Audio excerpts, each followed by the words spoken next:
Gold ಸ್ಮಗ್ಲಿಂಗ್ನಲ್ಲಿ arrest ಆಗಿರೋ ರನ್ಯಾ ರಾವ್ ಈ ಹಿಂದೆಯೂ 2 ಬಾರಿ ದುಬೈನಿಂದ ಚಿನ್ನ ಖರೀದಿಸಿದ್ಲು. ಈ ಬಗ್ಗೆ ಕಸ್ಟಮ್ಸ್ ಅಧಿಕಾರಿಗಳು ಡಿಆರ್ಐಗೆ ಮಾಹಿತಿ ಕೊಟ್ಟಿದ್ದಾರೆ. ಚಿನ್ನ ತೆಗೆದುಕೊಂಡು ಜೆನೆವಾಗೆ ಹೋಗ್ತೀನಿ ಅಂತ ರನ್ಯಾ ಮಾಹಿತಿಯನ್ನು ನೀಡಿದ್ಲು. ಆದರೆ ಜೆನೆವಾಗೆ ಹೋಗದೆ ಬೆಂಗಳೂರಿಗೆ ಬಂದಿದ್ದರ ಬಗ್ಗೆ ದುಬೈ ಕಸ್ಟಮ್ಸ್ ಅಧಿಕಾರಿಗಳು ತಿಳಿಸಿದ್ದಾರೆ.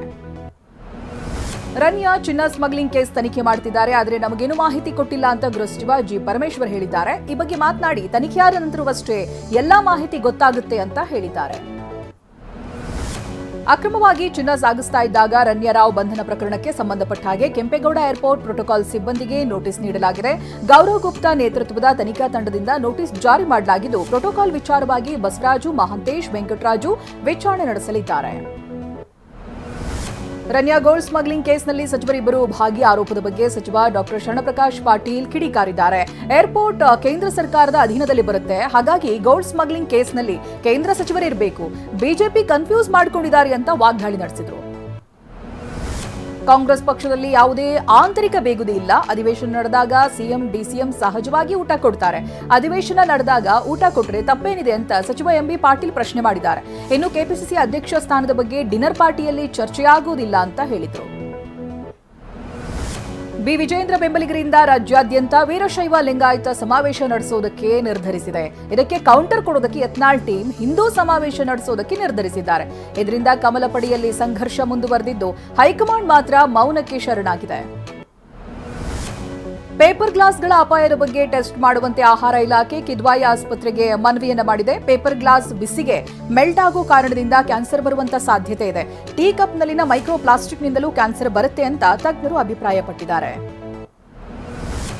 ಪೇಪರ್ ಗ್ಲಾಸ್ನಲ್ಲಿ ಕ್ಯಾನ್ಸರ್ಕಾರಕ ಅಂಶ ಇರೋ ವರದಿ ನೋಡಿಲ್ಲ. ಕ್ಯಾನ್ಸರ್ ಕುರಿತು ನಮ್ಮ ಸರ್ಕಾರ ಸಾಕಷ್ಟು ಜಾಗೃತಿ ಮೂಡಿಸ್ತಾ ಇದೆ.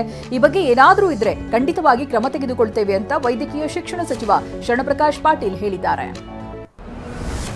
ಟಿವಿ9 ನಿರಂತರ ವರದಿಯ ಬೆನ್ನಲ್ಲೇ ಎಚ್ಚೆತ್ತ ಆರೋಗ್ಯ ಇಲಾಖೆ ಹೊರಗುತ್ತಿಗೆ ನೌಕರರ ವೇತನವನ್ನ ರಿಲೀಸ್ ಮಾಡಿದೆ. ಯಾದಗಿರಿ ಜಿಲ್ಲೆಯ ಆರೋಗ್ಯ ಇಲಾಖೆಯ 120 ನೌಕರರ 1 ವರ್ಷದ 5.25 ಕೋಟಿ ವೇತನವನ್ನ ಇಲಾಖೆ ಬಾಕಿ ಉಳಿಸಿಕೊಂಡಿತ್ತು.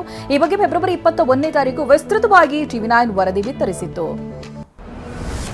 ಬಾಗಲಕೋಟೆ ಜಿಲ್ಲೆ ಗುಳೇದಗುಡ್ಡ ತಾಲೂಕಿನ ನಂದಿಕೇಶ್ವರ ಗುಡ್ಡಕ್ಕೆ ಕಿಡಿಗೇಡಿಗಳು ಬೆಂಕಿ ಹಚ್ಚಿದ್ದಾರೆ. ಪೊಲೀಸ್ ಸಿಬ್ಬಂದಿ ಜೊತೆ ಸಿಪಿಐ ಕರಿಯಪ್ಪ ಬೆಂಕಿಯನ್ನ ನಂದಿಸಿದ್ದಾರೆ. ಪಶ್ಚಿಮ ಬಂಗಾಳದ ಬಿರ್ಭೂಮ್ನಲ್ಲಿ ಹೋಳಿ ಸಂಭ್ರಮಾಚರಣೆಯಲ್ಲಿ 2 ಗುಂಪುಗಳ ನಡುವೆ ಸಂಘರ್ಷ ನಡೆದಿದೆ. ಸೈಂಟಿಯಾ ಪಟ್ಟಣದಲ್ಲಿ ಹೋಲಿ ಆಚರಣೆಯ ವೇಳೆ ಮೊದಲು 2 ಗುಂಪುಗಳ ನಡುವೆ ಮಾತಿನ ಚಕಮಕಿ ನಡೆದಿದೆ. 2 ಪರಸ್ಪರ ಕಲ್ಲು ತೂರಾಟ ನಡೆಸಿದ್ದಾರೆ. ಗಲಭೆ ಪ್ರದೇಶದಲ್ಲಿ ಹೆಚ್ಚಿನ ಪ್ರಮಾಣದಲ್ಲಿ ಪೊಲೀಸರನ್ನ ನಿಯೋಜನೆ ಮಾಡಲಾಗಿದೆ.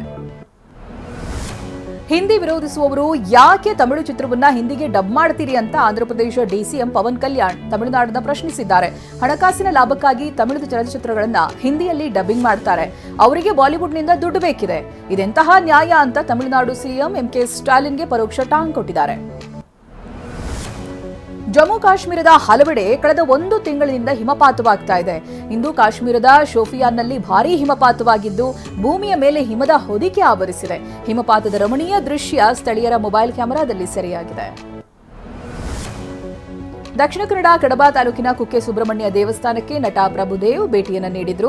2ನೇ ಪತ್ನಿ ಹಿಮಾನಿ ಸಿಂಗ್ ಜೊತೆ ದೇವರ ದರ್ಶನವನ್ನ ಪಡೆದರು. ಕುಕ್ಕೆ ಸುಬ್ರಹ್ಮಣ್ಯ ದೇವಸ್ಥಾನದಲ್ಲಿ ದಂಪತಿ ವಿಶೇಷ ಪೂಜೆ ಹಾಗೆ ಸೇವೆ ಸಲ್ಲಿಸಿದ್ರು. ಆಡಳಿತ ಮಂಡಳಿಯಿಂದ ನಟ ಪ್ರಭುದೇವ ದಂಪತಿಗೆ ಸನ್ಮಾನಿಸಲಾಯಿತು. ಮಹಿಳಾ ಪ್ರೀಮಿಯರ್ ಲೀಗ್ ಕ್ರಿಕೆಟ್ ಟೂರ್ನಿಯ ಫೈನಲ್ ಪಂದ್ಯ ಇಂದು ಮುಂಬೈನಲ್ಲಿ ನಡೆಯಲಿದೆ. ಟ್ರೋಫಿಗಾಗಿ ಮುಂಬೈ ಇಂಡಿಯನ್ಸ್ ಹಾಗೆ ಡೆಲ್ಲಿ ಕ್ಯಾಪಿಟಲ್ಸ್ ಸೆಣಸಾಡಲಿವೆ. ಡಬ್ಲ್ಯೂಪಿಎಲ್ನಲ್ಲಿ ಉಭಯ ತಂಡಗಳು 7 ಬಾರಿ ಮುಖಾಮುಖಿಯಾಗಿವೆ. ಐಪಿಎಲ್ನಿಂದಾಗಿ ಏಕಕಾಲದಲ್ಲಿ ಭಾರತ 3 ತಂಡಗಳನ್ನು ಕಣಕ್ಕಿಳಿಸಬಹುದು ಅಂತ ರಾಯಲ್ ಚಾಲೆಂಜರ್ಸ್ ಬೆಂಗಳೂರು ತಂಡದ ಮಾರ್ಗದರ್ಶಕ ದಿನೇಶ್ ಕಾರ್ತಿಕ್ ಹೇಳಿದ್ದಾರೆ. ಭಾರತೀಯ ಕ್ರಿಕೆಟ್ ವೃದ್ಧಿಗೆ ಐಪಿಎಲ್ ಪೂರಕವಾಗಿದೆ ಅಂತ ಅಭಿಪ್ರಾಯಪಟ್ಟಿದ್ದಾರೆ. ಆಸ್ಟ್ರೇಲಿಯಾ ಕ್ರಿಕೆಟ್ ಆಟಗಾರ ಡೇವಿಡ್ ವಾರ್ನರ್ ಭಾರತೀಯ ಚಿತ್ರರಂಗಕ್ಕೆ ಕಾಲಿಟ್ಟಿದ್ದಾರೆ. ತೆಲುಗಿನ ರಾಬಿನ್ಹುಡ್ ಚಿತ್ರದಲ್ಲಿ ಸ್ಫೋಟಕ ಬ್ಯಾಟ್ಸ್ಮನ್ ಅಭಿನಯಿಸ್ತಾ ಇದ್ದಾರೆ. ಡೇವಿಡ್ ವಾರ್ನರ್ನ ಫಸ್ಟ್ ಲುಕ್ ಬಿಡುಗಡೆಯಾಗಿದೆ. ಡೇವಿಡ್ ವಾರ್ನರ್ ಅಲ್ಲದೆ ನಿತಿನ್ ಶ್ರೀಲೀಲಾ ಕೂಡ ಚಿತ್ರದಲ್ಲಿದ್ದಾರೆ. ಮಾರ್ಚ್ 28ನೇ ತಾರೀಕು ಚಿತ್ರ ಬಿಡುಗಡೆಯಾಗಲಿದೆ.